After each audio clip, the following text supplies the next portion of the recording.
Hello everyone, welcome back to Ambition Study Centres online class. हम पढ़ रहे हैं हमारा चैप्टर नंबर 8 मेटलर्जी, जहां पर हमने अभी तक के देखे अलग अलग प्रोसेसेस, जिसके लिए हम कंसंट्रेशन ऑफ पावर सेपरेट कर रहे थे। वहाँ पर जो गैंग वगैरह है लाइक इम्प्यूरिटीज, उनको हम अलग कर रहे थे by the process like froth flotation, then after leaching, then after उसके पहले हमने पढ़े मैग्नेटिक सेपरेशन मेथड, उसके पहले हाइड्रोलिक सेपरेशन मेथड। तो ऐसे वेरियस मेथड्स हमने पिछले क्लासेस में स्टडी करे। आज हम पढ़ने वाले हैं एक्सट्रैक्शन ऑफ मेटल्स, जहां पर हम बात करेंगे रिएक्टिव मेटल्स की। बिफोर दैट आपने रिएक्टिव मेटल्स पढ़े हो कि जो रिएक्टिविटी सीरीज होती है वो होती है from top to bottom decrease. क्या होती है? Top to bottom decrease. तो वो आपको एक बार ध्यान में रखना पड़ेगा कि जो हाईली रिएक्टिव मेटल है like potassium, aluminium, then sodium, then after aluminium, magnesium, इन सब के बारे में हमको जनरली देखना है। सो वहाँ पर हम बात करेंगे। यहाँ पर आज जनरली एल्यूमिना का कैसे क्या एक्सट्रैक्शन हो रहा है, then after other reactive metals, bauxite और में से, ठीक है। उससे पहले आपके टेक्स्ट बुक में दिया हुआ है टॉपिक को शुरू करने से पहले कि ऑक्सीडेशन और रिडक्शन, इसकी इलेक्ट्रॉनिक रिएक्शन क्या है, जो कि आपने 3rd चैप्टर में पढ़े हैं केमिकल इक्वेशन एंड रिएक्शंस में, है ना। तो वहां पर देखो इलेक्ट्रॉनिक जो डेफिनेशन है, वहां पर क्या हो रहा था कि अगर कोई एलिमेंट है जो अपना एक या फिर एक से ज्यादा इलेक्ट्रॉन डोनेट कर रहा है, इट मीन्स कि लूज कर रहा है, उसे हम बोल रहे थे ऑक्सीडेशन रिएक्शन। ध्यान में आ रहा है कि अगर कोई एलिमेंट है वो या फिर एटम है जो अपना एक या एक से ज्यादा इलेक्ट्रॉन डोनेट करेगा, डोनेट करने का मीनिंग क्या है कि अपने आउटर मोस्ट शेल में से एक इलेक्ट्रॉन को या एक से ज्यादा इलेक्ट्रॉन लूज कर देगा, तो उसे क्या कहा जाता है? Oxidation reaction. कौन सी रिएक्शन कहा जाएगी उसको? Oxidation reaction. और उसी का अपोजिट था रिडक्शन, जहां पर एलिमेंट्स अब क्या कर रहे थे, एक या फिर एक से ज्यादा इलेक्ट्रॉन गेन कर रहे थे, एक्सेप्ट कर रहे थे to complete their inert gas electronic configuration, है ना। तो वैसे इसको कहा जाएगा रिडक्शन रिएक्शन। और वही मैंने आपको लिखकर भी दिया हुआ, ऑक्सीडेशन मीन्स लूजिंग वन और मोर इलेक्ट्रॉन्स। ऑक्सीडेशन का मतलब क्या होता है कि लूज करना एक या एक से ज्यादा इलेक्ट्रॉन्स, और रिडक्शन मीन्स गेनिंग वन और मोर इलेक्ट्रॉन्स। समझ में आ रहा है? ये आपको ध्यान में रखना पड़ेगा कि लूज और गेन, लूज और गेन, ठीक है। लूज करने का मीनिंग है किसी अपने आउटर मोस्ट शेल में से इलेक्ट्रॉन को हटा देना, और गेन करने का मीनिंग है अपने पास में उस शेल को लाना, ठीक है। अब ये आपको कैन यू रिकॉल में बोला गया था, सो मैंने आपको इसका डेफिनेशन रिकॉल करके दे दिया।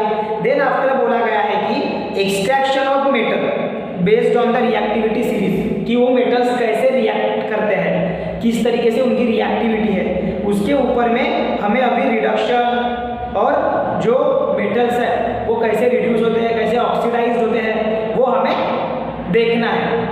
समझ में आ रहा है? सो देखो स्टार्ट करते हैं एक्सट्रैक्शन ऑफ रिएक्टिव मेटल के साथ में। किसके साथ में स्टार्ट करते हैं? एक्सट्रैक्शन ऑफ रिएक्टिव मेटल के साथ में। आपको जनरली पता है जो मेटल्स होते हैं वो रिएक्टिव नेचर के होते हैं, मतलब जल्दी से वो रिएक्ट कर लेते हैं। सो हमारा पहला पॉइंट वही है कि जो मेटल्स होंगे वो क्या होंगे? Highly reactive. Metals are generally reactive in nature. So जो मेटल्स है वो हाईली रिएक्टिव रहते हैं, उनकी जो रिएक्टिविटी सीरीज है वो डिक्रीज होती है डाउन। अगर हम जैसे जैसे टॉप टू बॉटम जाते हैं, अगर हमने रिएक्टिव जो एलिमेंट है उनको ऐसे ऑर्डर में अरेंज करें कि जिसकी हायर रिएक्टिविटी है वो टॉप पे और जिसकी लोअर रिएक्टिविटी है वो बॉटम पे, लाइक गोल्ड है ना, लिस्ट रिएक्टिव है वो। सो वहां पर हमें क्या देखने मिल रहा था कि जो रिएक्टिविटी सीरीज है वो डिक्रीज हो रही थी टॉप टू बॉटम। इसीलिए मैंने ये पॉइंट शॉर्ट में लिखा, reactivity decreases down the group. It means कि आपको पता रहने होना जो रिएक्टिविटी सीरीज है वो डाउन द ग्रुप डिक्रीज होती है, ठीक है। देन हम एग्जांपल कंसीडर करेंगे like sodium, potassium, sodium, aluminium are reactive. ये कैसा है? थोड़ा सा ज्यादा रिएक्टिव है, ये जल्दी से रिएक्ट हो जाते हैं, having a capacity to form cation. और ये रिएक्टिव है, मतलब कि इनमें कैपेसिटी होती है टू फॉर्म द कटायंस। क्या कैपेसिटी होती है? कटायन फॉर्म करने की। अब कटायन मीन्स व्हाट? ऐसे आयंस जिनके ऊपर में पॉजिटिव चार्ज होता है, ऐसे आयंस जिनके ऊपर में पॉजिटिव चार्ज होता है। और अनायन मीन्स व्हाट? जिनके ऊपर में negative charge. The ions which having और which having the negative charge on itself, उनके ऊपर में क्या होता है? नेगेटिव चार्ज होता है। ठीक है। सो ऐसे ये जो है हमें मेटल्स की प्रॉपर्टीज पढ़ना है, जहां पर हमने सबसे पहले स्टार्टिंग में बोल दिए कि मेटल्स क्या है? हाईली रिएक्टिव नेचर के होते हैं। साथ ही साथ जब हम उनके रिएक्टिविटी की बात करेंगे तो रिएक्टिविटी में हमें ऐसे देखना मिलता है कि from top to bottom reactivity decrease होती है। रिएक्टिविटी डिक्रीज होने के साथ साथ कुछ एग्जांपल्स हमने यहाँ पर कंसीडर करे, लाइक सोडियम, पोटेशियम, एल्यूमिनियम, जिनकी रिएक्टिविटी ज़्यादा रहती है, ये तो मोस्टली रिएक्टिव रहते हैं। एंड ये जो है इनकी कैपेसिटी होती है कटायंस फॉर्म करने की। क्या फॉर्म करने की? कटायन फॉर्म करने की। देन आफ्टर जो है अगर हम बात करेंगे वहां पर एक्सट्रैक्शन की, किनकी? एक्सट्रैक्शन की। इन एलिमेंट के, इन मेटल्स के एक्सट्रैक्शन की, उसको एक्सट्रैक्ट करना, सेपरेट आउट करना उसको। So extraction has to be done by the electrolytic reduction. क्या होगा? जो एक्सट्रैक्शन है वो किस वजह से होगा? Electrolytic reduction. अब what do you mean by electrolyte? First हमको यही पता करना पड़ेगा इलेक्ट्रोलाइट क्या होता है। जब कोई सब्सटेंस या फिर आयोनिक कंपाउंड अपने मोल्टन स्टेट में, कौन से स्टेट में? मोल्टन, जिसको हमने फ्यूज स्टेट भी बोला था जब हम आयोनिक कंपाउंड पढ़ रहे थे। तो जब कोई कंपाउंड अपने मोल्टन स्टेट में इलेक्ट्रिसिटी कंडक्ट करता है बाय डिसॉल्विंग इन वाटर, अगर वो वाटर में डिसॉल्व होता है, सपोज वो मेल्ट हो जाता है, तो अपने मोल्टन स्टेट में वो इलेक्ट्रिसिटी कंडक्ट करता है। So due to that capacity it is known as a electrolyte. और वहां पर क्या होता है? वहां पर क्या होता है कि जो मेटल्स है वो रिड्यूस्ड होते हैं। मेटल क्या होते हैं? रिड्यूस होते हैं। अब मेटल का रिड्यूस होना मीन्स वो दो अपने जो इलेक्ट्रॉन्स है वो क्या करेंगे? अपनी ओर एक्सेप्ट करेंगे। ध्यान दो क्या बोल रहा हूं मैं। रिड्यूस होने का मीनिंग क्या है? कि वो इलेक्ट्रॉन गेन करेंगे। उनकी जो रिएक्शन होगी इन इलेक्ट्रोलाइटिक सॉल्यूशन, जब उनकी इलेक्ट्रोकेमिकल रिएक्शन होगी तब क्या होगा?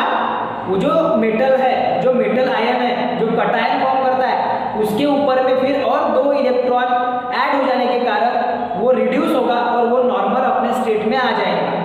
जो उसका वो प्रॉपर स्टेट है उस स्टेट में वो आ जाएगा। पता होगा आगे कैसे होता है। ठीक है। सो इलेक्ट्रोलाइटिक रिडक्शन में वो चले जाता है। ठीक है। अब एग्जांपल्स हम अगर देखेंगे, sodium, calcium, magnesium are obtain by the electrolysis of molten chloride salt. ये कब ऑब्टेन होते हैं? जब इलेक्ट्रिसिटी के प्रेजेंस में, जब हम कोई इलेक्ट्रोड के थ्रू इलेक्ट्रिसिटी प्रोवाइड करते हैं उस मोल्टन क्लोराइड सॉल्ट को, तो वहां पर इलेक्ट्रोलिसिस होता है उस आयोनिक कंपाउंड का, और वहां से हमें फिर मिलते हैं like sodium, calcium, magnesium, aluminium. समझ में आ रहा है? हाँ। So metal deposited at cathode. अब ये कैथोड क्या है? अब ये कैथोड और एनोड क्या है? देखो मैं आपको बताता हूँ। आपको इलेक्ट्रोड के बारे में पता होगा। Electrode means what? कि जब ये जो है इलेक्ट्रोड, ये है इलेक्ट्रिक कंडक्टर। इलेक्ट्रोड क्या है? Nothing but the electric conductor है, जो क्या करेंगे? इलेक्ट्रिक चार्ज और इलेक्ट्रिक करंट कैरीड आउट करेंगे from the non metallic solid और लिक्विड और गैस। वो इलेक्ट्रिसिटी कैरी करते हैं, इलेक्ट्रिक करंट कैरी करते हैं into the non metallic solid, liquid और गैस। मतलब नॉन मेटेलिक जो सब्सटेंस है उनमें इलेक्ट्रिसिटी करंट कंडक्ट करने का काम कौन करता है? इलेक्ट्रोड। तो आपको ये ध्यान में रखना है कि अगर कटायन है तो इसका बन जाता है कैथोड, जिसपे इस पे पॉजिटिव चार्ज रहता है और कैथोड पे नेगेटिव चार्ज रहता है। बिकॉज कि ये रिड्यूस होता है, मतलब कि वो इलेक्ट्रॉन को एक्सेप्ट करता है। और अगर अनायंस की बात करेंगे, जहां पर नेगेटिव चार्ज रहता है वो बन जाता है फिर एनोड, जिसपे पॉजिटिव चार्ज आ जाता है। ये आपने पिछले क्लासेस में पढ़े भी, जिसपे पॉजिटिव चार्ज आ जाता, जो कि क्या रहता? Positively charge. मतलब यहाँ पर इलेक्ट्रॉन रिड्यूस होते हैं, इलेक्ट्रॉन लूज होते हैं, मतलब उसका ऑक्सीडेशन होता है एनोड पे। समझ में आ रहा है क्या? एनोड पे क्या होगा? ऑक्सीडेशन होगा, क्योंकि इलेक्ट्रॉन वहां पर लूज होते हैं। क्या होते हैं? इलेक्ट्रॉन लूज होते हैं, ठीक है। और कैथोड पे इलेक्ट्रॉन एक्सेप्ट होते हैं, गेन होते हैं, इसीलिए वहां पर होता है रिडक्शन। इसीलिए वहां पर क्या होता? रिडक्शन। क्या होता?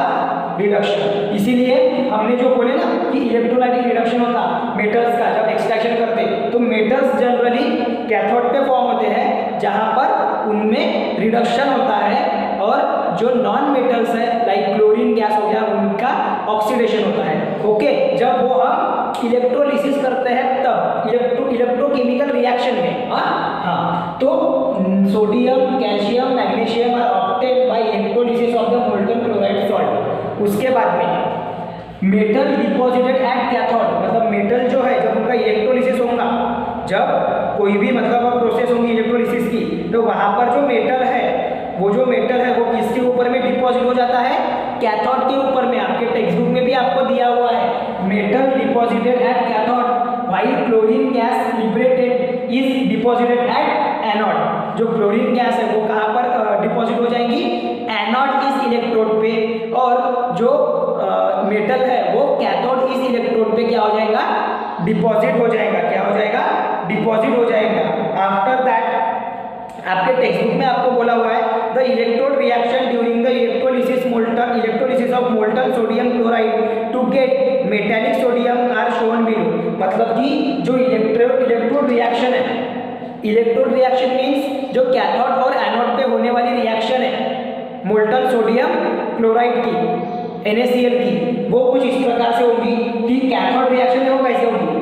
पहले वो कटायन था कैथोड पे सोडियम, जो कि मेटल है, हमने बोले ना मेटल जो है वो डिपॉजिट होता है कैथोड पे, तो वहां पर क्या होता है? कैथोड रिएक्शन में इलेक्ट्रॉन गेन किए जाते हैं।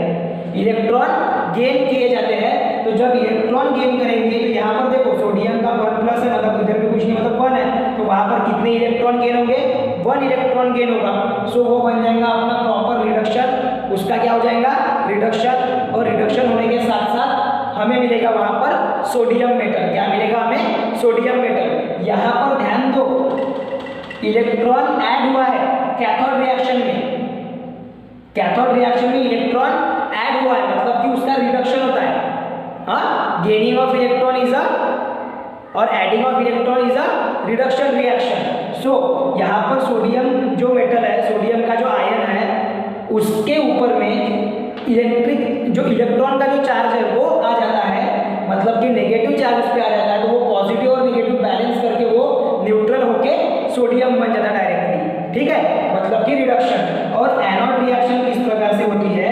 जहां पर ये देखो Cl- है, लेकिन Cl के कितने एटम्स है? यहाँ पर टू एटम्स है, क्योंकि डायटोमिक फॉर्म में प्रेजेंट होते हैं हैलोजन। सो यहाँ पर क्या होगा कि Cl2 सेपरेट हो जाएगा, और इस पे जो 2 नेगेटिव चार्ज है वो लूज हो जाएंगे। इसने जो 2 नेगेटिव इलेक्ट्रॉन, जो नेगेटिवली चार्ज इलेक्ट्रॉन एक्सेप्ट किया था, वो ऑक्सीडाइज हो जाएंगे, क्योंकि इधर में ऑक्सीडाइज होगा तो इधर से क्या होंगे?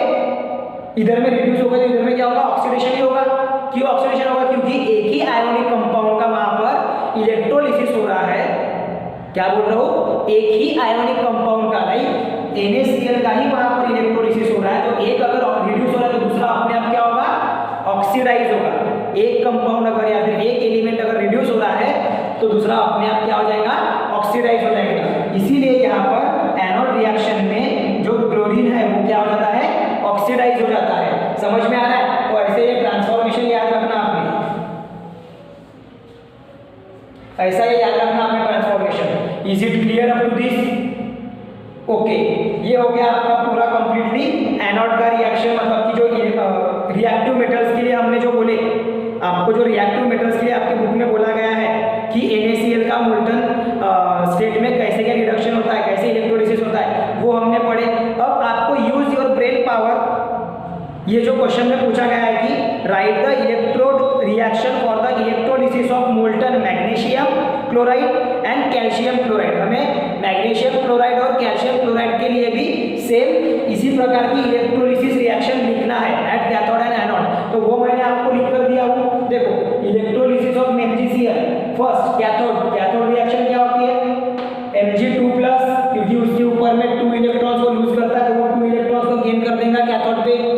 तो वहाँ पर उसका रिडक्शन होकर वो मिलेगा हमें मैग्नीशियम। और जब हम एनोड रिएक्शन देखेंगे तो यहाँ पर हमें मिल जाएगा 2Cl- तो फिर से 2 इलेक्ट्रॉन लूज, तो oxidation. Same with the calcium, same with the calcium. Okay, तो ये हो गया आपका इलेक्ट्रोलिसिस ऑफ रिएक्टिव एलिमेंट। हमें पहले जान लेना था कि जो इलेक्ट्रोलिसिस होता है इलेक्ट्रोड के ऊपर में, लाइक कैथोड और एनोड, इलेक्ट्रोड दो है, कैथोड और एनोड, तो इसके ऊपर में जो इलेक्ट्रोलिसिस होता है वो किस प्रकार से होता है। इसके लिए आपको एक चीज ध्यान में रखना है कि कैथोड नेगेटिवली चार्ज होता है क्योंकि वो रिड्यूस होता है, और एनोड पॉजिटिवली चार्ज होता है, बिल्कुल इसका अपोजिट है। ध्यान दो, कटायन और अनायन का अपोजिट रहता है। ध्यान में आ रहा है क्या? कटायंस और अनायंस के अपोजिट रहता है। ठीक है, तो इतने पार्ट का स्क्रीनशॉट लो। उसके बाद में अभी हम पढ़ते हैं extraction of aluminium. Most chances है उसके आने के, हॉल मेथड और बेयर्स प्रोसेस, साथ ही साथ में उसका electrolytic reduction. Electrolytic reduction easy है, बस एनोड और कैथोड रिएक्शन समझ गई कि आपको इलेक्ट्रोलाइटिक रिडक्शन हो जाएगा। ध्यान में रखना, एनोड पे ऑक्सीडेशन होता है, कैथोड पे रिडक्शन होता है, मतलब अपने आप को समझ में आ जाता है। ठीक है, चलो इतने पार्ट का फट से स्क्रीनशॉट ले लो सभी बच्चे।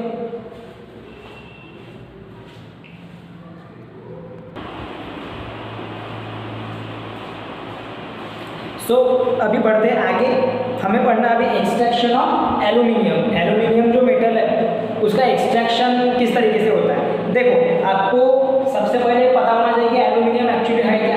तो क्या बोल रहा है कि aluminium is a reactive element. वो एक हाईली रिएक्टिव एलिमेंट है जो कि थर्ड हाईली एब्यूडेंट एलिमेंट है after the oxygen and silicon. मतलब कि ऑक्सीजन और सिलिकॉन के बाद में ज़्यादा इसमें रहने वाला थर्ड हाईली एब्यूडेंट, मतलब कि ज़्यादा क्वांटिटी में प्रेजेंट रहने वाला या पाया जाने वाला अर्थ के क्रस्ट में एलिमेंट जो है, जो मेटल है, वो कौन सा है? एक्चुअली में एल्यूमिनियम है। ऐसा सब्सटेंस जो अर्थ क्रस्ट में थर्ड पोजीशन पे, जो ज़्यादातर क्वांटिटी में, ज़्यादातर मात्रा में पाया जाता है। Then after extracted from the, उसके बाद में ये जो एल्यूमिनियम है इसको हम एक्सट्रैक्ट करेंगे इससे, बॉक्साइट से, जो कि इसका मेन ओर है। एल्यूमिनियम का मेन ओर क्या है? बॉक्साइट। बॉक्साइट में से हम किसको भी एक्सट्रैक्ट करेंगे? एल्यूमिनियम को। किसको एक्सट्रैक्ट करेंगे? एल्यूमिनियम को। बॉक्साइट का केमिकल फॉर्मूला है Al2O3.NH2O। N जो है वो शो करेगा वहां पर number of water molecules.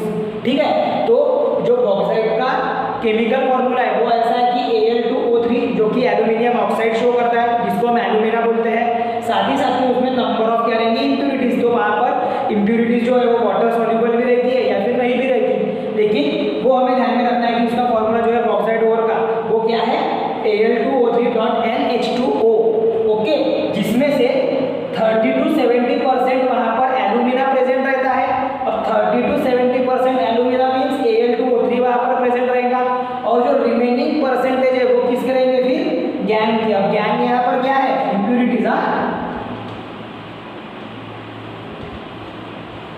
Gang क्या है वहां पर? इम्प्यूरिटीज। इम्प्यूरिटीज लाइक अगर हम बात करेंगे बॉक्साइट की अभी, तो बॉक्साइट में कौन सी इम्प्यूरिटीज हमें देखने मिलती है? Silica, ferric oxide and titanium oxide. ऐसे टाइप की इम्प्यूरिटीज हमें देखने मिलती है वहां पर। सो वो जो बॉक्साइट है उसका एक्सट्रैक्शन दो मेथड से किया जाता है। जो एक्सट्रैक्शन है अपना किसका? एल्यूमिना का, वो दो तरीके से किया जाएगा। दो स्टेप है उसमें। पहली स्टेप रहेंगी कॉन्सेंट्रेशन ऑफ बॉक्साइट ओर, मतलब पहले हमें कॉन्सेंट्रेशन निकालना पड़ेगा बाय रिमूविंग द गैंग। जो इम्प्यूरिटीज है उसको रिमूव करके, हम कॉन्सेंट्रेशन बोलते हैं बराबर आपके माइंड में आना चाहिए सभी बच्चों के कि रिमूव करना। किसे रिमूव करना? जो इम्प्यूरिटीज प्रेजेंट होती है in the form of gangue, any ore में, कोई भी ओर में जो इम्प्यूरिटीज प्रेजेंट होती है उनको बाहर निकालना, मतलब कि कॉन्सेंट्रेशन करना उस ओर का। ओके, तो उस ओर को हम क्या करेंगे? कॉन्सेंट्रेट करेंगे बाय द टू मेथड, एक हॉल्स प्रोसेस और दूसरी बेयर्स प्रोसेस। तो मैंने पहले यहाँ पर लिख कर दिया वो हॉल्स प्रोसेस, बेयर्स प्रोसेस, उसके बाद में मैं लिख कर देता हूँ हॉल्स प्रोसेस के बारे में। ठीक है, देखो पहले अभी बेयर्स प्रोसेस क्या कहती है देखते हैं। Bauxite is a main ore of aluminium. Bauxite जो है वो काफी महत्वपूर्ण ओर है किसका? एल्यूमिनियम का। उसी में से हमें एल्यूमिनियम मिलेगा। देन आफ्टर उसमें इम्प्यूरिटीज कौन सी प्रेजेंट होती है? Like silica, ferric oxide and titanium oxide. ये जो है ये वहाँ पर ऑक्साइड्स जो है मतलब कि गैंग के फॉर्म में प्रेजेंट होते हैं वहाँ पर। ओके, देन इनका जो सेपरेशन है ये होता है लीचिंग मेथड से। लीचिंग मेथड क्या है ये हमने प्रीवियस क्लासेस में बहुत अच्छे से पढ़े थे, जहाँ पर जो वाटर सोल्यूबल है उसको जो मतलब कॉन्सेंट्रेटेड ओवर है वो उस वाटर में क्या होता है सोल्यूट हो जाता है, और जो अनकॉन्सेंट्रेटेड है मतलब कि जो इम्प्यूरिटीज है वो डिजॉल्व नहीं होने के कारण वो बाहर निकाली जाती है by the method of filtration. Okay, देखो फिर separation done by the leaching, तो यहाँ पर जो है सेपरेशन किसका, इन इम्प्यूरिटीज का, ये किसकी वजह से होता है, लीचिंग के प्रोसेस की वजह से होता है, using the Bayer's method and Hall's method. कौन सी दो मेथड हमें यूज करना है, बेयर्स मेथड और हॉल्स मेथड। पढ़ेंगे एक एक करके क्या होता है। Concentrated alumina obtain by the calcination. अब कैल्सिनेशन क्या है कि जब कार्बोनेट का जो ओर होता है, कार्बोनेट का जो ओर होता है उसको जब हम हीट करते हैं एट सर्टन टेम्परेचर,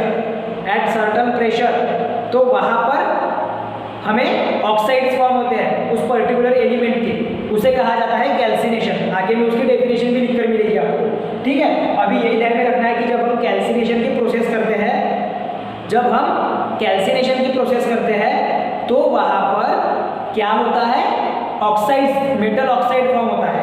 क्या होता है, मेटल ऑक्साइड फॉर्म होता है जब हम उसको हीट करेंगे और प्रेशर अप्लाई करेंगे समथिंग अमाउंट में, ठीक है। चलो अब आते हैं बेयर्स मेथड पे। अब क्या करेंगे हम, बेयर्स मेथड। आपको एग्जाम में आएगा तो हो सकता है आपको बेयर मेथड पूछ ले या फिर हॉल्स मेथड पूछ ले, तो इसलिए आपने दोनों को भी अच्छे से करके रखना है with their reaction and with their proper point. इसीलिए मैंने यहाँ पर एक भी पॉइंट छोड़ा नहीं, जानबूझकर ये पूरा लिख कर दिया। आपके टेक्स्ट बुक में भी है लेकिन मैंने समझाने के लिए जानबूझ के लिख कर दिया, क्योंकि आपको ये लिखना पड़ेगा पूरा, क्वेश्चन इंपॉर्टेंट है। देखो बेयर्स मेथड क्या होती है, बेयर्स मेथड में क्या हो जाता है कि सबसे पहले जो ओर है बॉक्साइड ओर, उसको हम क्या करेंगे, क्रश कर देंगे। क्रश करने का मीनिंग क्या होता है, पूरा ग्रिंड कर देना उसको, समझ में आ रहा है। और वहाँ पर यूज करेंगे हम बॉल मिल मेथड। कौन सी मेथड, बॉल मिल के मेथड से हम उसको पहले क्रश कर देंगे उस बॉक्साइड ओर को, तो वो बन जाएगा फिर पाउडर फॉर्म में। Okay, and then it is leached by the heating with concentrated solution of NaOH at 140 to 150 degree Celsius at high pressure. क्या बोला गया है, पहले उसको हम करेंगे क्रश, फिर वो हो जाएगा हल्का सा पाउडर फॉर्म में।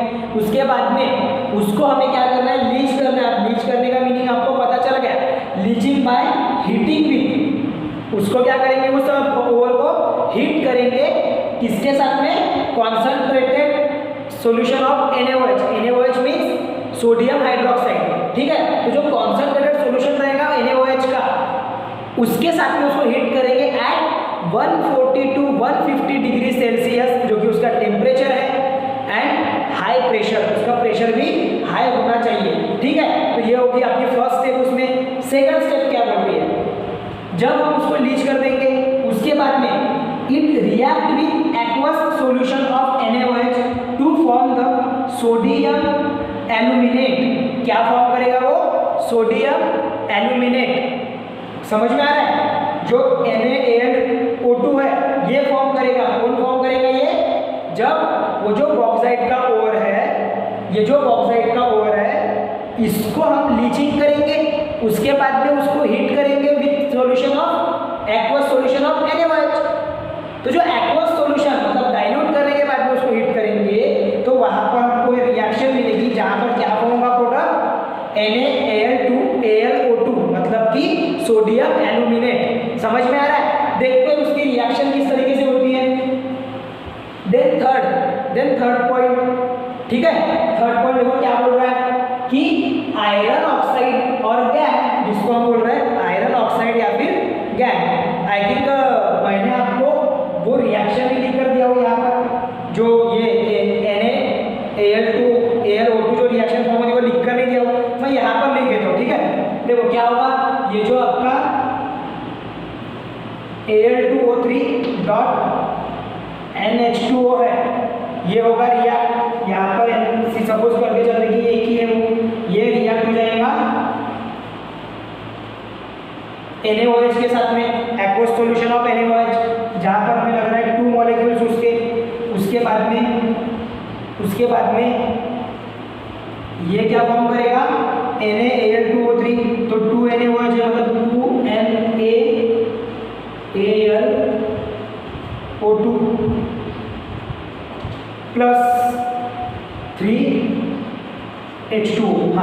ये प्रोसेस होगी यहाँ पर, ये रिएक्शन होगी। ये रिएक्शन में लिखना भूल गया था, अभी आप ध्यान दो। जब बॉक्साइट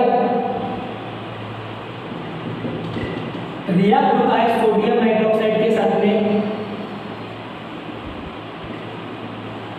तो वो फॉर्म करता है सोडियम एल्यूमिनेट। क्या फॉर्म करता है? Sodium aluminate. क्या फॉर्म करेगा?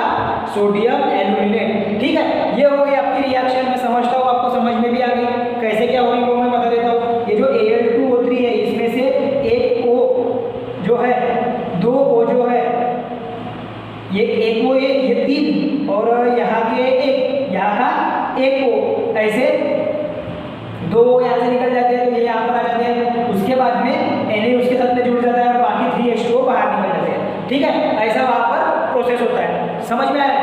आफ्टर दैट थर्ड पॉइंट क्या बोल रहे हैं? जो आयरन ऑक्साइड है, मतलब फेरस ऑक्साइड जिसको हम बोल रहे थे, फेरिक ऑक्साइड, ये हाँ फेरिक ऑक्साइड ये वर्ड बोले ना, आयरन ऑक्साइड जो उसको बोला जाता है। तो जो आयरन ऑक्साइड है, जो कि इम्प्योरिटीज के फॉर्म में प्रेजेंट है, किसके फॉर्म में प्रेजेंट है? वो इम्प्योरिटीज के फॉर्म में। वो डिसॉल्व नहीं होगा NaOH सॉल्यूशन में, डिसॉल्व नहीं होगा, मतलब वो ऊपर ही लेयर पे रहेगा। तो उसको हम क्या करेंगे? बाय द फिल्ट्रेशन मेथड उसको सेपरेट कर देंगे, मतलब वो इम्प्योरिटी गायब हो गई। अब जो सिलिका है, ये थोड़ा यहाँ पर प्रॉब्लम क्रिएट कर रहा है। वो क्या हो रहा है? वो कंप्लीटली डिसॉल्व हो जा रहा है सोडियम के साथ, सोडियम हाइड्रोक्साइड के साथ में। जो सिलिका जो ये इम्प्योरिटीज है, क्योंकि सिलिका इज आल्सो इम्प्योरिटी, हाँ, तो वो क्या हो रही है? वो डिसॉल्व हो जा रही है NaOH के साथ में, और वो क्या फॉर्म कर रही है? Sodium silicate. क्या फॉर्म करती है? Sodium silicate. क्या फॉर्म करेगी वो? Sodium silicate. देन आफ्टर जो आपकी थर्ड रिएक्शन, हाँ, उसके बाद में सोडियम सिलिकेट के बाद में the solution of NaAlO2 is diluted with water. अब आपका जो ये एल्यूमिनेट बना, सोडियम सोडियम एल्यूमिनेट मतलब NaAlO2, ये जो आपका एल्यूमिनेट बना, इसको हम क्या कर देंगे? डाइल्यूट कर देंगे वाटर के साथ में। मतलब उसकी रिएक्शन अभी किसके साथ में होगी? वाटर के साथ में। And then cool to 50 degree Celsius, और फिर वो क्या होगा? कूल होगा एट 50 डिग्री सेल्सियस। तो हमें वो क्या देगा? Aluminium hydroxide, that is a precipitate. वहां पर हमें कौन सा प्रोडक्ट मिलेगा? एल्यूमिनियम हाइड्रोक्साइड, जो कि प्रेसिपिटेट के फॉर्म में रहेगा। कौन से फॉर्म में रहेगा? प्रेसिपिटेट के फॉर्म में। उसकी रिएक्शन आपको यहाँ पर दिख रही है, when NaAl2 aqueous solution react with 2 molecules of H2O gives NaOH, मतलब सोडियम, और साथ ही साथ में ये वाला प्रोडक्ट हमारा मेन AlO2 मतलब एल्यूमिनियम हाइड्रोक्साइड। क्या है वो? Aluminium hydroxide. फिर जो एल्यूमिनियम हाइड्रोक्साइड है आपका, देन उसके बाद की स्टेप, ये जो एल्यूमिनियम हाइड्रोक्साइड है, ये फिर से क्या किया जाएगा? फिल्टर। क्या किया जाएगा? वो filter by the filtration process. उसके बाद में उसको अच्छे से वॉश करके वहाँ पर उसको सुखाने के लिए रख दिया जाएगा, और फिर वहाँ पर कैल्सिनेशन की प्रोसेस होगी, जहाँ पर ऑक्साइड फॉर्म होगा। क्या फॉर्म होगा? इसमें से ऑक्साइड फॉर्म होगा, और वाटर जो है वो बाहर निकल जाएगा। कब? जब उसको हम 1000 डिग्री सेल्सियस पे हीट करेंगे। कितने डिग्री सेल्सियस पे? 1000 डिग्री सेल्सियस पे जब हीट करेंगे bye the process of calcination, जब हम 1000 डिग्री सेल्सियस पे हीट करेंगे, तो वहां पर हमें क्या मिलेगा? Aluminium oxide. क्या मिलेगा? एल्यूमिनियम ऑक्साइड, जो कि हम जिसको नाम दिए है एल्यूमिना। इसको क्या नाम दिया हमने? एल्यूमिना। ओके, चलो, तो ये जो सोडियम सिलिकेट का अलग निकल जाएगा NaOH के साथ में डिसॉल्व होके, हाँ, समझ में आ रहा है ना? और जो ये एल्यूमिनियम ऑक्साइड है, ये अलग आ जाएगा। समझ में आ रहा है? तो ये हो गई आपकी प्रोसेस। कौन सी? Bear process. कौन सी प्रोसेस? Bear process. अब इसके तुरंत बाद हम पढ़ते हैं हॉल्स प्रोसेस। चलो इसका स्क्रीनशॉट लो पहले, फर्स्ट ऑफ ऑल पूरा।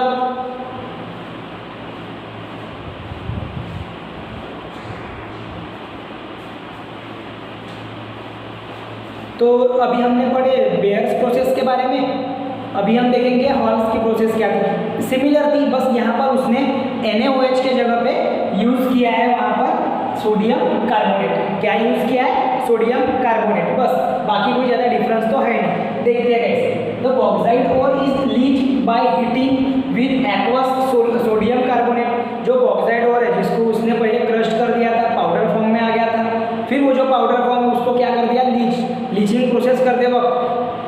उसको क्या किया जा रहा है, हीट किया जा रहा है, किसके साथ में, सोडियम कार्बोनेट के साथ में, that is having the chemical formula Na2CO3। उसका क्या है केमिकल फॉर्मूला, Na2CO3, ठीक है। उसको फिर लीच किया जा रहा है, तो यहाँ पर जो रिएक्शन होगी, यहाँ पर क्या होगा कि ये जो Al2O3 है वो इसके साथ में रिएक्ट होके क्या फॉर्म करेगा, NaAlO2, क्या फॉर्म करेगा, NaAlO2, जिसको हमने क्या बोले थे, सोडियम एल्यूमिनेट, क्या बोले थे,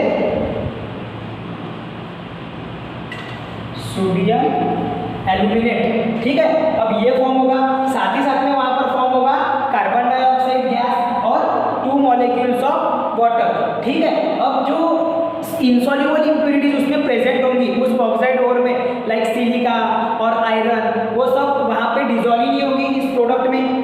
ये जो रिएक्टेंट है जो कि है सोडियम कार्बोनेट, इसमें वो क्या नहीं होती, सॉल्युबल ही नहीं रहती। सॉल्युबल नहीं रहने के कारण वो उसको हम फिल्टर करके बाहर निकाल लेते हैं। उसके बाद में ये जो हमें मिला इतना पार्ट, ये इतना पार्ट, इसको हम क्या करेंगे, वार्म करेंगे, थोड़ा सा गर्म होने देंगे हल्का सा। उसके बाद में वो न्यूट्रलाइज होगा किसके साथ में, passing through the carbon dioxide gas, मतलब कि इसके इसमें से फिर से, और ये जो इतना हमको प्रोडक्ट मिला उसमें क्या करेंगे हम, कार्बन डाइऑक्साइड गैस फिर से पास करेंगे। अब जब कार्बन डाइऑक्साइड गैस पास कर रहे हैं तो क्योंकि यहाँ पर इवॉल्व हो चुकी थी, ध्यान में रखना, ये जो है ना ये साइन मैंने दिखाया ना, इसका मतलब है कि यहाँ पर कार्बन डाइऑक्साइड गैस स्टोर नहीं हुई थी, वो इवॉल्व हो चुकी थी वहाँ पर। उसके बाद में हम क्या कर रहे हैं कि उसी सोडियम एल्यूमिनेट को क्या कर रहे हैं, उसमें से पास कर रहे हैं हम कार्बन डाइऑक्साइड गैस, किसका यूज कर रहे हैं वहाँ पे, कार्बन डाइऑक्साइड गैस का। उसके बाद में उसका क्या रिजल्ट आएगा, उसका रिजल्ट हमें ऐसा मिलेगा कि वहाँ पर हमें प्रेसिपिटेट फॉर्म होगा।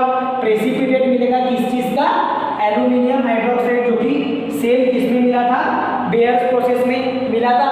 हमने इसी के पहले देखे कि जो एल्यूमिनियम हाइड्रोक्साइड है AlOH3, वो जो हमें प्रोडक्ट मिला था ये बेयर्स प्रोसेस में भी मिला था, ठीक है ना, जब उसको वाटर में से हमने सॉल्युबल करे थे। आफ्टर दैट यहाँ पर हमने किस में से करे, कार्बन डाइऑक्साइड गैस पास करे वहाँ से इन प्रेजेंस ऑफ वाटर, ओके। तो फिर से हमें क्या मिला, प्रेसिपिटेट, ये सिंबल शो कर रहा है प्रेसिपिटेशन का, और ये है एल्यूमिनियम हाइड्रोक्साइड। साथ ही साथ में क्या मिल रहा है वहाँ पर, सोडियम कार्बोनेट, जो पहले हमने रिएक्टेंट लिए थे।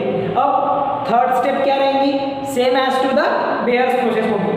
देखो क्या थी बेयर्स प्रोसेस में भी, जो प्रेसिपिटेशन मिला था एल्यूमिनियम हाइड्रोक्साइड का, उसको हम क्या कर देंगे, फिल्टर कर देंगे। फिल्टर करने के साथ साथ उसकी वॉशिंग, आफ्टर दैट उसको सूखने देंगे, और सूखने के बाद में, ड्राइड होने के बाद में उसको कैल्साइन किया जाएगा, मतलब कि कैल्सिनेशन प्रोसेस वहाँ पर की जाएंगी to get the oxide, to get the aluminium oxide.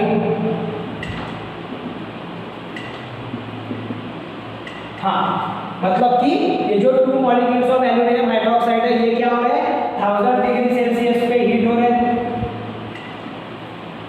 और हीट होने के साथ साथ उसमें क्या बन रहा है, एल्यूमिनियम ऑक्साइड। तो ये जो 2 प्रोसेसेस है ये प्रॉपरली करके रखो, बार बार इनकी प्रैक्टिस करो तो आपको ये प्रोसेस याद हो जाएंगी। अब ये यहाँ पर थी पहली मेथड, एक्सट्रैक्शन ऑफ एल्यूमिनियम के लिए कॉन्सेंट्रेशन ऑफ ऑक्साइड ओर, ये पहली मेथड थी। इसी में दूसरी मेथड कौन सी है, इलेक्ट्रोलाइटिक रिडक्शन ऑफ एल्यूमिना। कौन सी है, इलेक्ट्रोलाइटिक रिडक्शन ऑफ एल्यूमिना, ठीक है। आप क्या करो ना, इतने पार्ट का पहले स्क्रीनशॉट ले लो, फिर मैं with the help of diagram आपको इलेक्ट्रोलाइटिक रिडक्शन ऑफ एल्यूमिना भी समझा देता हूँ। काफ़ी ईजी है, एनोड और कैथोड आपको इसके पहले ही मैंने समझा दिया, वही यहाँ पर रिडक्शन और ऑक्सीडेशन हो रहा है, बस खत्म, वहाँ पर कोई टेंशन वाली बात नहीं है। चलो इसको पहले स्क्रीनशॉट ले लो फट से।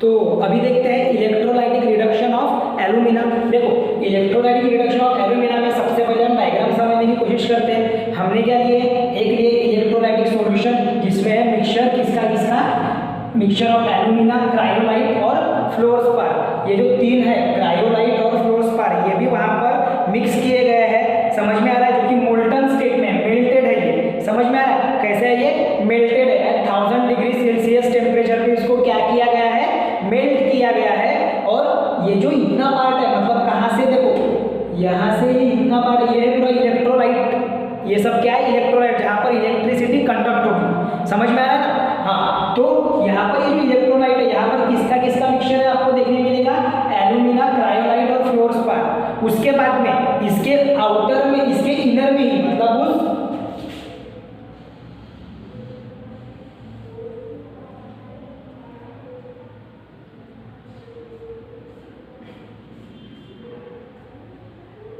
हाँ, मतलब कि वो जो आपका इनर पार्ट है, ये जो इनर पार्ट जो मैंने अभी ब्लू लाइन से मार्क किया हुआ है, ये यहाँ पर काम करेगा एज अ कैथोड का। ये है ग्रेफाइट की लाइनिंग, किसकी? कार्बन का जो फॉर्म है ग्रेफाइट, उसकी लाइनिंग है ये काम करेगी एज अ कैथोड, जिसके जो कि कनेक्टेड रहेगा नेगेटिवली चार्ज सेल को और उसके बाद में नेगेटिव टर्मिनल को। और जो एनोड है वो क्या रहेगा? ग्रेफाइट रहेगा, जिसके रॉड हमने उस इलेक्ट्रोलाइट में क्या कर दिए हैं? उस इलेक्ट्रोलाइट में क्या कर दिए? डिप कर दिए। समझ में आ रहा? जो कि है एनोड। मतलब इसका काम क्या रहेगा? इसका काम रहेगा इलेक्ट्रोड का कि जो पॉजिटिव चार्ज है, जो पॉजिटिवली चार्ज एनोड है, वो वहां पर इलेक्ट्रिसिटी कन्वर्ट करेगा थ्रू द मिक्सचर, मतलब कि जो कि इलेक्ट्रोलाइट है जो। हाँ, समझ में आ रहा है? आफ्टर दैट ये जो साइड से उसको कवरिंग है किस चीज की? स्टील टैंक में उसको पूरा एक अरेंज किया गया। उस पूरे के पूरे इलेक्ट्रोलाइट को किस में बनाया गया है? स्टील टैंक में, जहां पर जो ग्रेफाइट के रॉड्स है जो कि हीट कंडक्ट, इलेक्ट्रिसिटी कंडक्ट करते हैं प्रॉपरली। बिकॉज ग्रेफाइट क्यों यूज करें हम यहाँ पर? क्योंकि उनकी प्रॉपर्टी होती है कि वो नॉन मेटल होते हुए भी वो प्रॉपरली अच्छे तरीके से गुड इलेक्ट्रिसिटी कंडक्ट कर सकते हैं। तो वो एनोड जो है, जो कि पॉजिटिवली चार्ज होते हैं, वो डिप किए गए हैं इलेक्ट्रोलाइट में, जिसका सॉल्यूशन है एल्यूमिना, क्रायोलाइट और फ्लोरस्पार।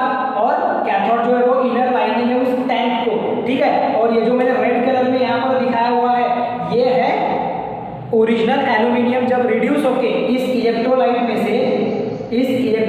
से जब वो रिड्यूस होता है, तो उसका जो रिडक्शन होने के बाद में जो ओरिजिनल एल्यूमिनियम है वो यहाँ पर हमें मिलता है। समझ में आ रहा है? ओरिजिनल एल्यूमिनियम वो सिंक हो जाता है, उसका वेट भारी हो जाता है, तो वो सिंक होके वो बॉटम ऑफ द टैंक में वो आ जाता है उसके, ठीक है। चलो, तो अभी पढ़ते हैं स्टेप बाय स्टेप उसका पूरा प्रोसेस किसका? इलेक्ट्रोलाइटिक रिडक्शन का। देखो, electrolysis of alumina is carried out in an electrolytic cell at the lower temperature by dissolving in a molten cryolite that is Na3Al(F6) और फ्लोरस्पार दैट इज Ca(F2). ये उसके क्या है? केमिकल फॉर्मूलेज है, जो कि आपको ध्यान रखना है। क्रायोलाइट और फ्लोरस्पार, ये दो वर्ड आपको ध्यान रखना पड़ेगा, जो कि मेल्ट किए गए हैं एट 1000 डिग्री सेल्सियस। कितने डिग्री सेल्सियस पे? 1000 डिग्री सेल्सियस पे वो मेल्ट किए गए हैं, जो कि मिक्सचर है जिसमें एल्यूमिना का और ये क्रायोलाइट और फ्लोरस्पार का। अब होना क्या है? क्या होगा कि जो कैथोड है, कैथोड जो है वहां पर हो जाएगा रिडक्शन रिएक्शन। रिडक्शन रिएक्शन हो रहा है, मतलब जो आपका एल्यूमिनियम, जो आपका एल्यूमिना है वो किस पर? एल्यूमिना किस पर फॉर्म हो जाएगा? ये कैथोड के ऊपर में। समझ में आ रहा है? ये लाइनिंग पे। और जो आपकी हाइड्रोजन ऑक्सीजन गैस है ड्यूरिंग द इलेक्ट्रोलिसिस, जो ऑक्सीजन गैस वहां से रिलीज होगी वो किस पर आ जाएगी? एनोड के ऊपर में हो जाएगी। किसके ऊपर में लिबरेट हो जाएंगी? ये एनोड के ऊपर में लिबरेट हो जाएंगी। समझ में आ रहा है? और जो एल्यूमिना है वो किसके ऊपर में आ जाएगा? वो प्रोड्यूस हो जाएगा इस कैथोड के ऊपर में। समझ में आ रहा है? इस तरीके से वहां पर रिएक्शन होगी। देखते हैं आगे में। The graphite lining act as a cathode. ये जो ग्रेफाइट लाइनिंग है ये किसकी तरह एक्ट करती है? कैथोड की तरह, जो कि आपको दिख रहा है आपके टेक्स्ट बुक में भी ब्लैक कलर में एकदम। उसके बाद में graphite rod dip in electrolyte act as a anode. और वो जो येलो कलर में आपके टेक्स्ट बुक में क्या दिया हुआ है? Graphite rod. तो वो जो ग्रेफाइट रॉड है वो किसकी तरह एक्ट करेंगे? एनोड की तरह। एनोड पे होता है पॉजिटिव चार्ज और ग्रेफाइट कैथोड पे होता है नेगेटिव चार्ज। उसके बाद में जैसे ही उस इलेक्ट्रोलिसिस की प्रोसेस स्टार्ट होती है, तो करंट वहां से जब पास होगा, जब वहां से क्या पास होगा? Current. Electrolysis of alumina take place, मतलब जो इलेक्ट्रोलाइटिक सॉल्यूशन है इसका जो इलेक्ट्रोलिसिस है वो क्या होगा? शुरू हो जाएगा। वो शुरू होने के साथ साथ वहां पर क्या देखने मिलेगा? हमें कुछ समय बाद में हमें देखने मिलता है कि alumina is form at cathode. Cathode के ऊपर में क्या फॉर्म हो जाएगा? एल्यूमिना। और जो ऑक्सीजन गैस वहां से लिबरेट हो रही है वो हो जाएंगी एनोड पे डिपॉजिट। वो किस पे डिपॉजिट हो जाएंगी? एनोड पे डिपॉजिट हो जाएंगी। और जो मोल्टन एल्यूमिनियम है जो कि मेल्ट हो चुका फिर कंप्लीटली, उसका जो वेट है वो हेवी हो जाता है, वो भारी हो जाता है, तो वो क्या हो जाएगा, at the bottom of the tank collect हो जाएगा वो, और उसको पीरियड टाइम बाय टाइम उसको एक्सट्रैक्ट करते रहेंगे। समझ में आ रहा है, उसको time by time to time उसको एक्सट्रैक्शन उसका चालू रहेगा, जो कि मोल्टन एल्यूमिनियम है, मेल्टेड है वो, ठीक है। हाँ, सो इलेक्ट्रोड रिएक्शन वहाँ पर कैसे क्या होगी, इलेक्ट्रोड रिएक्शन देखो कैसे होगी, कैथोड पे जहाँ पर इलेक्ट्रॉन गेन होते हैं, कैथोड मतलब इलेक्ट्रॉन गेन हो रहे हैं, मतलब रिड्यूस हो रहा है, वो एल्यूमिना जो कटायन है वो क्या हो रहा है, रिड्यूस हो रहा है एल्यूमिनियम कटायन, तो एल्यूमिनियम के जो 3+ कटायंस है वो क्या होंगे, अपने तीनों के तीनों इलेक्ट्रॉन और गेन कर देंगे, जो कि उसने लूज किए थे सबसे पहले कटायन बनाते वक्त, तो वो गेन करने के साथ साथ वहाँ पर रिडक्शन रिएक्शन होती है, रिडक्शन रिएक्शन होने के कारण उसका जो पॉजिटिव चार्ज है वो वहाँ पे पूरा न्यूट्रल हो जाता है, वो एल्यूमिनियम प्रॉपर अपने ओरिजिनल फॉर्म में मिल जाता है। उसके बाद में हम बात करते हैं एनोड की, तो एनोड का क्या हो रहा है, वहाँ पर ऑक्सीजन गैस लिबरेट हो रही थी, ऑक्सीजन गैस में ऑलरेडी 2 इलेक्ट्रॉन्स कम रहते हैं, और क्या करता है वो, जो 2 इलेक्ट्रॉन एक्सेप्ट कर रहा है, जो 2 इलेक्ट्रॉन एक्सेप्ट कर रहा है, वो 2 इलेक्ट्रॉन उसको क्या कर देगा, डोनेट कर देगा, मतलब कि डोनेट करने के साथ साथ वहाँ पर वो जो ऑक्सीजन वो लूज कर देगा अपने 2 इलेक्ट्रॉन, तो वहाँ पर 2 मॉलिक्यूल्स ऑफ ऑक्सीजन होने के कारण वो 4 इलेक्ट्रॉन वहाँ पर लूज कर देता है। वो जो रिएक्शन होती है वहाँ पे, तो वहाँ पर 2 ऑक्सीजन मॉलिक्यूल होने के कारण वो क्या कर देता है, अपने दोनों इलेक्ट्रॉन्स लूज कर देता है, और उसका हो जाता है ऑक्सीडेशन, उसका क्या हो जाता है, oxidation, because losing of electron called as oxidation and gaining of electron called as a reduction, ठीक है। और जो एल्यूमिनियम है वो सिंक होता है eight the bottom of the tank. इस प्रकार से होती है ये extraction of electrolysis reduction of aluminium. जो एल्यूमिनियम का जो इलेक्ट्रोलिसिस रिडक्शन है ये इस प्रकार से होता है, आपको पूरा स्टेप बाय स्टेप लिखना पड़ेगा विथ डायग्राम, और एनोड और कैथोड की रिएक्शन भी आपको लिखनी पड़ेगी, तभी जाके मार्क मिलेंगे, ठीक है। तो इतने पार्ट का स्क्रीनशॉट लो। फिर देखते हैं एक्सट्रैक्शन ऑफ मॉडरेटली रिएक्टिव। इसके पहले अपन ने देखे थे थोड़ा सा ज्यादा रिएक्टिव, अभी देखेंगे मॉडरेटली, उसके बाद में देखेंगे लेस रिएक्टिव मेटल्स, जो कि बहुत ही कम रिएक्टिव रहते हैं, ठीक है।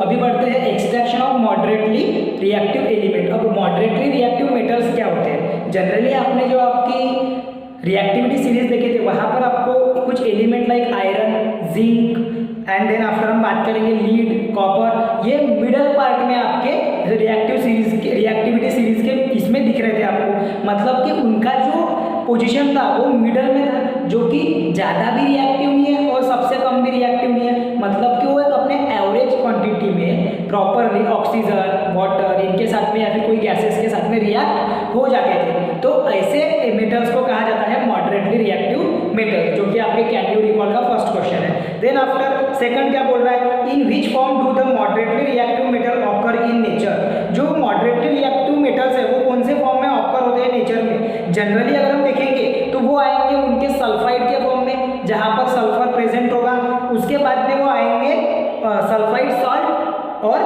कार्बोनेट के फॉर्म में, सल्फाइड सॉल्ट और कार्बोनेट के फॉर्म में वो जनरली ऑकर्ड होते हैं, जो कि आपके टेक्स्ट बुक में भी दिया हुआ है, ठीक है। अब उसके बाद में हमें यह समझना है कि जो सल्फाइड्स और कार्बोनेट के फॉर्म में हमने बोले कि वो ऑकर्ड होते हैं, तो उनका जब हम ये करेंगे एक्सट्रैक्शन करेंगे, तो उसके लिए हमें कुछ 2 प्रोसेस का बारे में पता होना चाहिए, जिसमें हम फर्स्ट प्रोसेस पढ़ रहे हैं roasting and second one is calcination.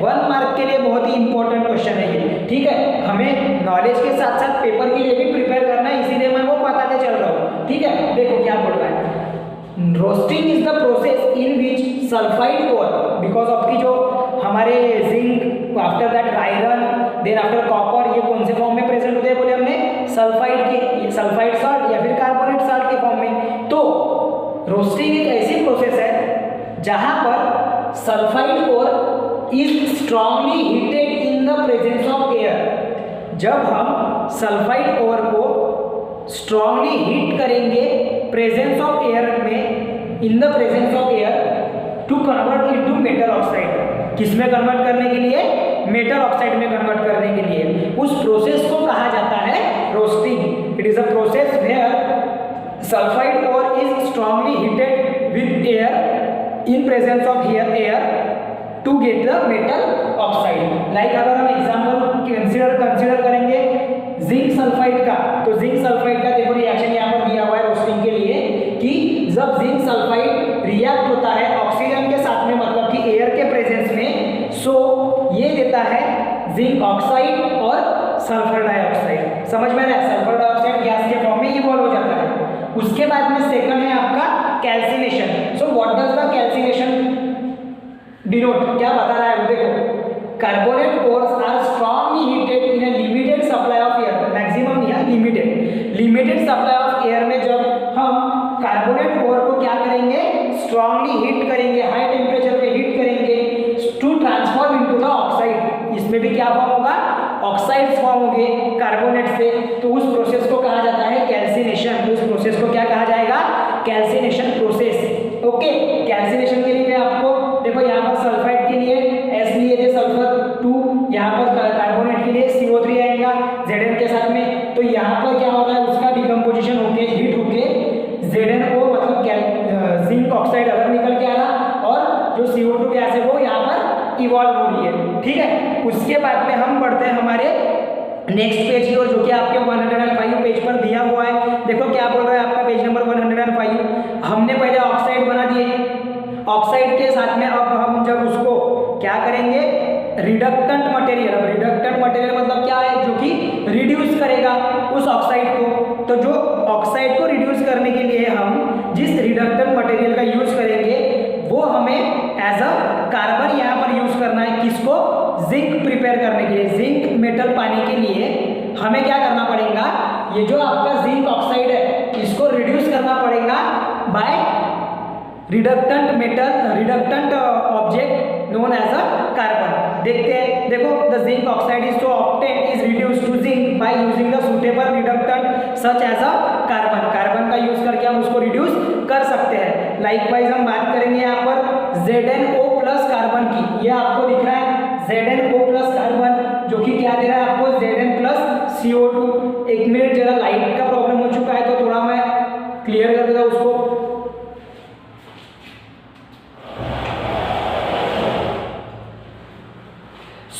यहाँ पर देखो अभी जो ZnO प्लस कार्बन है वो क्या हो रहा है, Zn प्लस CO2 हो रहा है। ठीक है, तो यहाँ पर जो Zn और CO ये दो अलग अलग प्रोडक्ट बन रहे हैं, जिसमें से कार्बन डाइऑक्साइड गैस हो जाएगी रिलीज, और Zn जो है जिंक वो हम मेटल हमें मिल जा रहा है। ठीक है, इसमें ना कोई एक्सट्रैक्शन जो इलेक्ट्रोलाइटिक वगैरह करने की जरूरत है ना कुछ।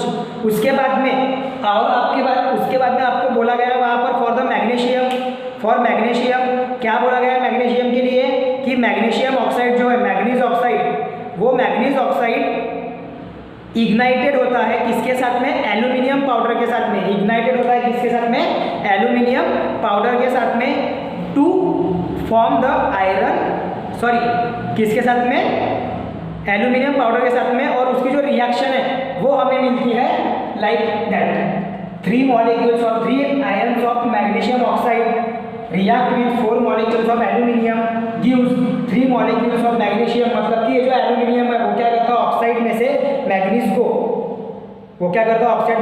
को हटा देता है और वो खुद अपना ऑक्साइड बनाता है ऑक्सीजन के साथ में, और मैग्नीज मटेरियल वहाँ से हमें, या फिर मैग्नीज मेटल जो है वो हमें वहाँ पे प्रोड्यूस कर पाते हैं हम वहाँ पर। ठीक है, वहाँ पर हम मैग्नीज मेटल जो है वो प्रोड्यूस कर पाते हैं। बहुत ही आसान यहाँ पर मतलब कॉन्सेप्ट है, इसीलिए मैंने ज़्यादा उसको लिख कर भी नहीं दिया, बस रिएक्शन लिख के उसको एक्सप्लेन किया। आपने क्या करना है, वहाँ पर टेक्स्ट बुक रेफर कर देना है, टेक्स्ट बुक के साथ में पढ़ते चलना है, और साथ ही साथ में रिएक्शन तो आपको समझ में ही आ गई होगी। ठीक है, उसके बाद में हम आते हैं extraction of less reactive metal के लिए। किसके लिए आते हैं, extraction of less reactive metal. उसके पहले आपको आपके टेक्स्ट बुक में बोला गया है बच्चों की, identify the substances undergone oxidation and reduction in this reaction. वहां पर देखो जहां से ऑक्सीजन क्या हो रहा है, रिलीज हो रहा है, मतलब कि ऑक्सीजन का रिडक्शन हो रहा है, तो वो कौन सी रिएक्शन रहेगी, रिडक्शन रिएक्शन।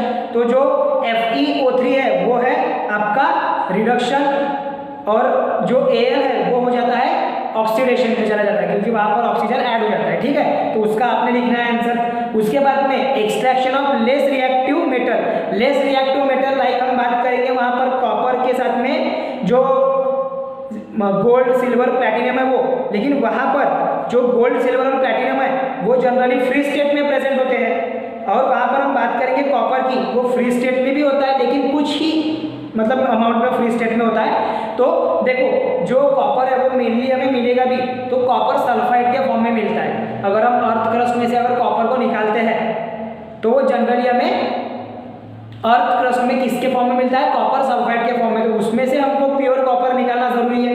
तो जो प्योर कॉपर निकालने के लिए हमें देखो क्या प्रोसेस करना पड़ेगा, copper is obtained from Cu2s copper sulphide by just heating in the air, इसमें एयर में हीट करके। लाइक हम देखेंगे यहाँ पर 2Cu2s प्लस 3O2 मतलब ऑक्सीजन के साथ में रिएक्ट हो रहा है इन प्रेजेंस ऑफ एयर। तो वहां पर हमें मिल रहा है पहले कॉपर ऑक्साइड, क्या मिल रहा है, कॉपर ऑक्साइड।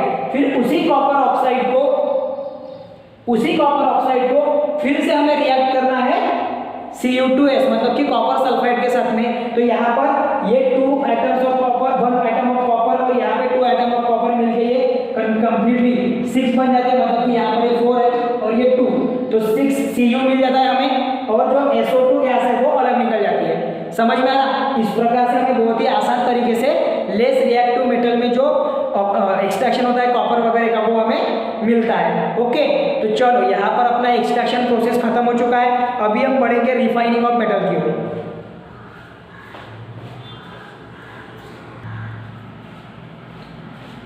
सो देखो स्टूडेंट, अभी हमने यहाँ पर जो एक्सट्रैक्शन है highly reactive metals, less reactive metals और मॉडरेटली रिएक्टिव मेटल्स, इन सबका देख लिए। अभी यहाँ तक कि आपको प्रॉपरली पूरे इसका प्रैक्टिस करते चलना है, कंप्लीटली एक भी नहीं छोड़ना है। ध्यान में रखना है आपने कि कुछ भी नहीं छूटने होना। जो बाकी जो अभी यहाँ से आगे के जो पॉइंट है अपने, लाइक रिफाइनिंग ऑफ मेटल, उसके बाद में कोरोजन ऑफ मेटल्स कैसे होता है, जो कि हमने पहले कुछ पार्ट उसका जो रिएक्शन है एनोड और कैथोड रिएक्शन जो हमने देखे थे केमिकल रिएक्शंस एंड इक्वेशंस वाले लेसन में, ये सारा हम नेक्स्ट क्लास में पढ़ेंगे। तो आज के लिए इतना, यहाँ तक के पूरा प्रैक्टिस करके रखो, लिख कर रखो पूरे नोट्स। मिलेंगे अगले क्लास में।